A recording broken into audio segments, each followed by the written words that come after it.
Hey guys, it's Mrs. Heiser again. I'm here and ready to teach you our second lesson. And for some of my third graders, you might guess who the artist is. Not only is that who I kind of theme my studio off of here, and who you'll see in the background, and as well as on my shirt. But today we're going to be learning about the artist, Keith Haring. Now, Keith Haring was a pop artist. Did most of his work in the 1980s, which, believe it or not, that's when Miss Sizer was born. And he was really, really cool and innovative. If kids ask me who my favorite artist is, I can never really tell because there's so many favorites. They all kind of had their own unique ideas and their own way to inspire others and bring art to the people, which was actually exactly what Keith Haring did.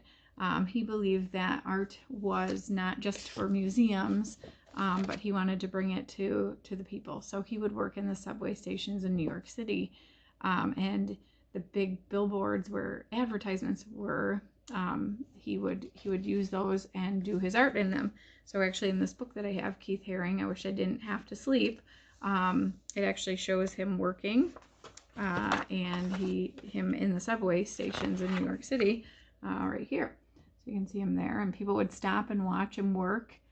They were always really curious of what he was doing, and they would oftentimes ask him what his artwork meant. And he would tell them, you know, it's up to you to decide. He was the artist, but it was up to the viewer to decide.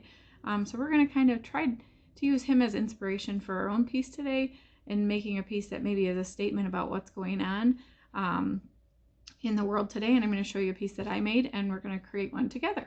Okay. So Keith Haring, and he was also really well known for that guy right there and right there, the Radiant Baby. Sometimes he would even sign his name with just the Radiant Baby. So it was one of the symbols that was really recognizable that he did. And you'll see that later on in some of my artwork here too. So Keith Haring, we'll talk a little bit about him, and we're going to work in your sketchbooks today. So those sketchbooks we made the other day, if you have this handy, we're going to open it up to the next page and go ahead and get working on that. Now, if you do use a Sharpie today, make sure that you put a piece of paper or newspaper under it so that it doesn't bleed through. Obviously, we're going to use pencil first to draw. Always use pencil first in case you make a mistake. So I'll talk to you a little bit more about Keith Haring and kind of see some of his work that he did. And so this is actually a picture of him working.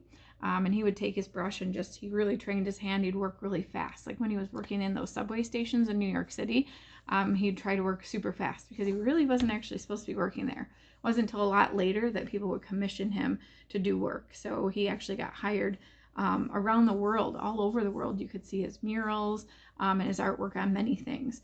Now he did what was called pop art, which was like popular culture and things that were popular at that time. So actually he had a shop called the Pop Shop, which I'll show you that later too. You might even recognize the shirt that I have on here. A little Keith Haring there. This piece right here I really love because there's a lot going on in that. You'll notice, like when we talk about it, all the lines and the shapes, and it's kind of easy to draw some of those shapes, right? Look at the line work in between his figures, and look how his figures are just one bold color. That's what we always talk about in class, is, you know, those bold colors, trying to get your attention. It really pops. It really grabs people's attention. Sometimes he would do work in black and white, like you see that Radiant Baby back there, but a lot of times he would fill them in with really bright, bold colors. This piece back here, he was really also interested in getting people to feel something, like emotions. So he could move his figures around and make you feel different things. On my shirt, I kind of feel like that's like unity, like they're all joined together, right? Kind of feel like that one might be friendship. They've got their arms around each other. And these ones up here, you know, almost like dancing, like they're dancing. And you can tell that by those lines that he used for motion. So actually I'm going to also talk about some of those, talk about the elements of art. Line, he used a lot of line work, as you can see in here, right? And line in different ways to show motion. So some of these people moving or even radiating. So like this heart, kind of like that baby, those lines around it kind of radiate out from it. Okay. He also used a lot of movement in his artwork, which is actually a principle of design. So artists will try to use movement in their artwork, and I feel like he was really successful at that in a lot of his pieces, using those little lines like that to show his figures moving. And these are really simple. I think that's why I love them so much, because really anybody can do this. So today we're gonna look at a little more of his artwork, and we're gonna talk about creating your own composition. Big word. Composition just means basically like your artwork and how it's laid out. Okay, where you put things. So kind of think about it first. Think about the statement that you want to make and where you're going to put your figures, and kind of how they're going to work together to make your full piece of artwork. Okay. You might want them to have some unity, be unified within the piece. You know, this kind of all works together. You might want to use some pattern. Okay, some pattern. Those are all, like I said, principles of design. We learned about the elements of art last time. We're kind of talking about principles of design. Okay. Movement, I think, would be the biggest one of those. Some other pieces of his work, I did want to show you this. So this has some really great elements in there, and look at even people going through other people. These dogs he was really famous for, these barking dogs. And again, he used those lines to show sound, not just movement, but sound. Okay, look at this guy. He's got like a hula hoop. This guy's like holding another guy. If you look really close, these scissors right here, those actually are like people. So their head and their arms become the scissors. So really, really interesting. This guy's like becoming another guy, and so is this one, right? This guy's like walking on water. This one has wings. Some really interesting, crazy stuff, but you'll always notice those thick black lines of his, and then really bright, solid colors, okay, on the inside to fill them in. So that's what we're going to do today. I also wanted to show you some things that I have that I found kind of around the world, I guess you could say. These are my favorite shoes ever. My Keith Haring shoes. I actually found them when I was in Greece. And we were walking through Greece, and I saw these in a shop, and I'm like, oh my gosh, I need those. But look at all those cool little Keith Haring figures. So he wanted art to be readily available and available to the public. So you'll really see his artwork everywhere. He would have it on buttons, on t-shirts, even on socks. I have some socks. Keith Haring was everywhere. And his pop shop, actually you can see him here in his pop shop. You can see how the walls were all decorated with that line work, that crazy awesome line work of his. And this is actually him. And do you see what he has on, what he's wearing? Yep, you got it. It's that Radiant Baby. And some of you might recognize someone else in here, right up there. That is Andy Warhol. He was also a famous pop artist, which we will be learning about in another art lesson.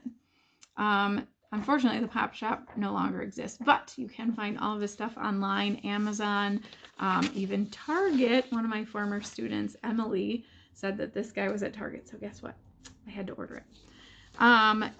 These guys is what I was kind of inspired by for my piece. There's a lot going on in the world today, and I kind of wanted to talk about that, and I kind of wanted you guys to use that in your artwork. Maybe make a statement. You know, now we're kind of stuck at home. Everybody's really worried about coronavirus.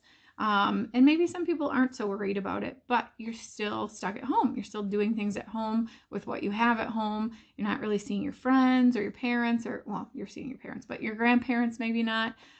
Your parents aren't going out to see their friends. So people are kind of stuck in one spot, and it's kind of uncertain time. It's kind of an unsure time, which I think is a great time to make an art piece, to maybe say something that you're feeling, or maybe you're excited, like my son Brody, he's in sports. He loves baseball, and he's been practicing, and their practices got cut short, and now they can't play games yet. And so maybe it's something you're really looking forward to. Like, I really want to play baseball. I can't wait to see my friends. And maybe you want to draw that today. Okay. So I use this piece with these guys kind of holding up the earth, and I started to draw my own piece. So I drew some figures, and I kind of want you to use your imagination and think. You know how Keith Haring would draw it, and other people would walk by and he'd say, leave it up to their imagination what it meant. So I kind of want you to look at this and think maybe what it means. I don't know. Like, can you tell what's going on here in this that I drew? I had these guys, they were going to hold up the earth, but it looks like something happened to the earth. And I wanted that to show in my artwork. It looks like that earth fell, I feel like, and only half of it is radiant. It's only halfway radiating. And it's kind of upside down, isn't it? If we turn it, it's kind of upside down, like it fell upside down. So kind of wanted that to be a message about how I feel like the earth is a little upside down right now. Everybody's uncertain, everybody's unsure what's going on. We're all taking precautions. And then this over here would be me taking those precautions, holding my family. You know me, I've got a big family. Okay, it's me and my husband, my son Brody, my son Brevin, he's the crazy one upside down in my head here, and then our twins, Maverick and Remington. So I'm kind of juggling all of them, trying to keep them safe too. Now, obviously, I still have to add some color. I could add a background and some bright bold colors like this to it next. But this is a really good starting point. Okay. Now, when I have kids start their Keith Haring drawings, I usually show them little mannequins like this, and we kind of pose them. So we talk about how the body moves and where joints are. So using these mannequins, they actually have to draw them out first, and I make them just look at the shapes. So here's, like this guy. Just look at the shape of his head. It's kind of like, an oval stretched out, but kind of like an egg on the bottom. It kind of gets smaller. Then right here, the joint, where's our neck, we can move. There's another joint here, okay? Then we have up here, the upper body, right? Torso, and kind of our waist where we can bend. And then right at our bottom, okay? And then our arms, we can move our arms here. And we can also move them here, right? So there's some joints there. So we look at those pieces and we just kind of draw those sections. So instead of drawing stick figures, right? Everybody tells me, oh, I can't even draw a stick figure. You can, it's super easy. And you could even draw a guy like this. Now, if you don't have mannequins, guess what? You can use brothers, sisters, moms, dads. You can have them pose for you. We actually do that in class too, is we have some of the students pose. So like if I wanted to show running, I can have somebody pretend they're running and have their arms up and down like this and look at it as 1 and 2. And then there's my hand, right? So it's kind of broken up into 2 parts. So I would start by maybe sketching some ideas for your people and how they move. Okay, and then go into your drawing. Okay, when you guys are drawing these, I'm going to show you some simple ways to draw the figures, and then we'll talk about adding some color too. Oh, and I had this here, right? So here's my family. If you don't know, or you're not, don't know Mrs. Heiser, me, my husband, Brody, Brevin, and the twins. So I kind of put them in to my drawing right here. So that's us, little family self-portrait here. Okay, so drawing our figures, I'm going to tilt my camera down here and hopefully you can see. Okay, so drawing a figure like Keith Haring is very simple. There's no eyes, there's no hair, there's no real details. So I would start with where you want the head to be. So if I just draw, let's see, there we go. You can kind of see that, right? If I draw, here's my head. And then let's say I want my arms up, kind of like I had it. I'm just going to go 1 and 2. And then put a hand up here and bring it back down. Whoops, that's a little skinny, right? And you can always edit it. That's a little chunky. Okay, so 1 and 2, bring it back to the body. We're going to do the same thing on the other side, 1 and 2. And then I've got that other hand here, 1 and 2, bring it back in. So that's pretty simple so far. That's just kind of a guy holding up, right? Then for the body, I just had this guy kind of looking like he was standing. So I just have the body coming down and then this kind of curving and his legs go 1 and 2 and there's where his foot would be. Okay. So super simple, just looking at that kind of rule like we just talked about with those little mannequins, and then a leg 1 and 2 and then another foot here. Okay. And then come back up and it can join the body. So super simple drawing. And obviously if you make parts too big or too small, you can fix it. But the other cool thing about his work is really there's no wrong answer. So if you saw some of those other drawings where the guys were, turning into other guys, or some of them might have like a long extended arm or becoming something, I can also add those lines, remember, for motion. So it can show that he's moving. Maybe he's doing some heavy lifting with those little lines. Okay. Now let me pull over my piece. I'm just using pencil and I'm using Sharpie, and then I'm going to be using some marker as well. Okay, so really quick before I color this, let's talk about some color. So color, and that is another element of art, shape, line, color, texture we talked about before. So I might want to come up with a mood for this. You know, if I want this to be really happy, I could use happy colors. If I wanted it to be kind of gloomy and down, I could use kind of dark colors. But his were really bright, so I think I might use some bright colors too. Think about a color scheme. What kinds of colors are you going to use? Is this like a good palette? Or what if I took that orange out of there? Do I like that better? So kind of line up your markers and think about what your color scheme is going to be. Kind of like on this one back here, his figures are warm colors, okay? And the background's cool colors. It makes them kind of pop and stand out. So maybe think about that too. Okay, maybe you want some contrast like that. Contrast, like this one's green and those are red, so what one stands out? That green one, right? They contrast each other. They're very different. So before you color, kind of think about what color scheme that you're going to use, and then just go ahead and use your markers to fill these in. So I have markers here, and you know, my favorite color is like this ocean blue, so maybe I want myself ocean blue. My only suggestion when you guys are coloring is to make sure that you're going in one direction. Now, if you don't have markers, you could also use crayons. You could use even some watercolors for this if you wanted to fill it in a little bit better. So go ahead and just kind of go up and down. I usually have my kids kind of like outline them and then kind of fill it in like this so that it's all blended really nice and you don't see a lot of lines. It just all looks like it's a part of it, okay? So you can go ahead and color it in. I would stick with one color marker for each of the guys, right?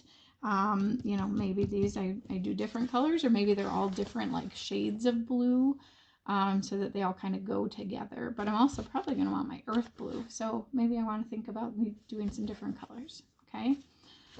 So I hope you guys had fun and learned a little bit about Keith Haring, one of my favorite artists, one of my many favorite artists. And I hope you have fun creating your piece. Maybe your guys, like I said, maybe your friends are out playing baseball because you really miss that and you want to play baseball, or maybe you want to make a statement about what's going on, or maybe mom is a nurse and she's been out working a lot and people are getting sick and she's really caring for them, so maybe it's like she's your superhero. You know, you also did this piece that's like the guy's a superhero or an angel, you know, these little wings. So you can always add stuff onto your drawing too. It doesn't have to be just a figure, okay? So I hope you guys love Keith Haring and have fun creating some artwork inspired by the pop artist himself, Keith Haring. All right, thanks guys. We'll see you next time for the next video.